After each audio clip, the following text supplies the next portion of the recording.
बहुत स्वागत करता हूं कमल जी, और आपको बधाई और शुभकामनाएं भी देता हूं कि अब तक 18 का रुझान एक और आगे बढ़ के 19 हो गया है जी, और कोई परिवर्तन नहीं है। और आप यानी बीजेपी एक बहुत ही मजबूती के साथ सरकार में अपना दायित्व, अपना वजन और अपना स्थायित्व और बढ़ाती हुई प्रतीत हो रही है। पहली रिएक्शन क्या है कमल जी आपकी? जी। शरद भाई, पहले तो आपका धन्यवाद। और महाकाल की कृपा से, नर्मदा माई के आशीर्वाद से मध्य प्रदेश में कमल खिला है और मजबूती के साथ खिला है। और ये जो कांग्रेस ने, मैंने हमेशा कहा है कि धोखा देकर आप एक बार जीत सकते हो, दोबारा कभी नहीं। और इसलिए अब कांग्रेस हमेशा के लिए खत्म हो गई है, क्योंकि इसने हर वर्ग के साथ धोखाधड़ी और छल किया, षड्यंत्र पूर्वक किया। और इसलिए कमलनाथ जी पर, राहुल गांधी पर 120 भी और 420 में मुकदमा कायम होना चाहिए। अब हम कराएंगे।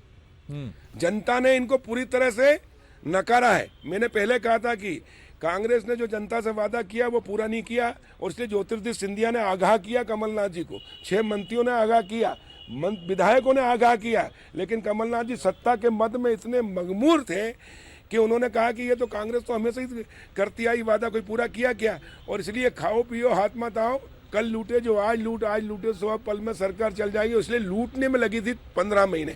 और जब जनता त्राही त्राही करने लगी, जनता चाह रही थी कि सरकार कब जाए, और ऐसे में ज्योतिरादित्य सिंधिया जी और 6 मंत्री और विधायक 22 ने जब जनता की भावना के अनुसार कांग्रेस से त्यागपत्र दिया, अपने पद से त्यागपत्र दिया, तो जनता उनके ऊपर मेहरबान हुई, उनको आशीर्वाद दिया, शुभकामनाएं दी और उनको सहर्ष स्वीकार किया।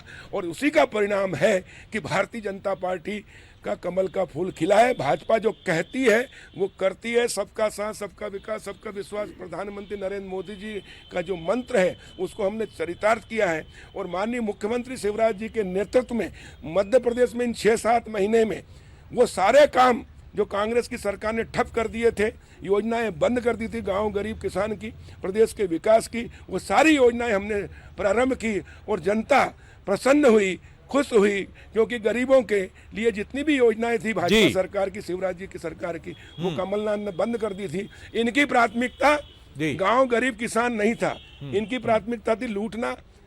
और कांग्रेसियों को लगा मौका कि कई 20 साल 15 साल बाद सरकार मिली है और कब चल जाएगी, इसलिए लूटने में लगे थे। और ऐसे में पूरे प्रदेश की जनता इनके खिलाफ हुई। और सिंधिया जी को मैं बधाई देता हूँ जी कि उन्होंने मध्य प्रदेश की 7.5 करोड़ जनता को बचाया कांग्रेस के कुशासन से, लूटने से।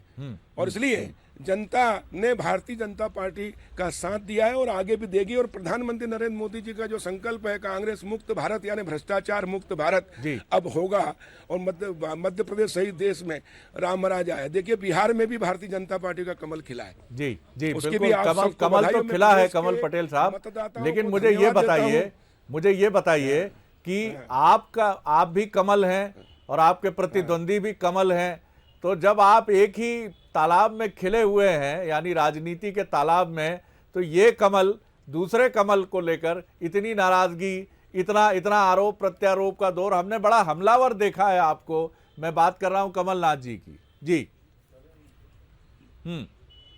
हाँ, नहीं, कमलनाथ जी ने मध्य प्रदेश की राजनीति को कलंकित किया और कांग्रेस को भी कलंकित किया और कांग्रेस को हमेशा के लिए खत्म कर दिया। क्योंकि कमलनाथ जी एक उद्योगपति हैं, उनको गांव गरीब किसानों से कोई लेना देना नहीं है, उन्होंने खेत खलियान नहीं देखा है। और इसलिए हम कहते थे उनको कि किसानों की फसलें खराब हो रही है, आप जाइए। मुख्यमंत्री शिवराज जी भी जाते थे तो बोले मेरे पास समय नहीं है, मैं इस प्रकार नहीं कर सकता। और गांव गरीब किसानों खेतों में जाने का समय नहीं है। लेकिन आईफा अवार्ड के लिए 700 करोड़ रुपए हैं और हीरोइन के साथ फोटो खिंचाने में बुढ़ापे में शौक है, ये कमलनाथ जी का था। और इसलिए मध्य प्रदेश की जनता ने कहा कि मध्य प्रदेश का मुखिया गांव गरीब किसान आम जनता के लिए काम नहीं कर रहा है, बल्कि अपने शौक पूरे कर रहा है। और इसलिए किसान मुस्कुराएंगे कमल जी। मध्य प्रदेश के मुख्यमंत्री नहीं थे, सिर्फ छिंदवाड़ा के थे, कुएं की मेढक। किसान मुस्कुराएंगे, किसान मुस्कुरा रहा है। देखिए दीपावली आ रही है और दीपावली किसान मुस्कुरा रहा है और दीपावली आ रही है। दीपावली पे लक्ष्मी जी की पूजा कमल के फूल से करते हैं और आज प्रदेश की जनता ने कमल के फूल से दीपावली की पूजा की है, लक्ष्मी जी की पूजा की है। और इसलिए पूरे प्रदेश में खुशहाली है और कमल का फूल खुशहाली, समृद्धि, विकास का प्रतीक है। और अब मध्य प्रदेश चहुमुखी विकास करेगा, स्वर्णिम प्रदेश बनेगा, आत्मनिर्भर मध्य प्रदेश बनेगा और प्रधानमंत्री नरेंद्र मोदी जी का सपना साकार करेगा। चलिए, बहुत धन्यवाद आपको। ये बात तो जी ने छिंदवाड़ा के मुख्यमंत्री थे। जी जी, चलिए, कमल का फूल। नहीं, अब कांग्रेसियों को मैं सलाह दे रहा हूँ कि पूरे मध्य प्रदेश के कांग्रेसी इकट्ठे हो और छिंदवाड़ा जाएं और ढोर चराने की और बैंड बजाने की ट्रेनिंग ले। वहीं अब ढोर चराओ कमलनाथ जी के नेतृत्व में और बैंड बजाओ। चलिए, ये आपने दिवाली की क्या कहें, होली की गैर तो हमने सुनी है, दिवाली में भी शायद कुछ इसी तरह की चीज होती है जो आपने बड़े अपने खास अंदाज में कही है।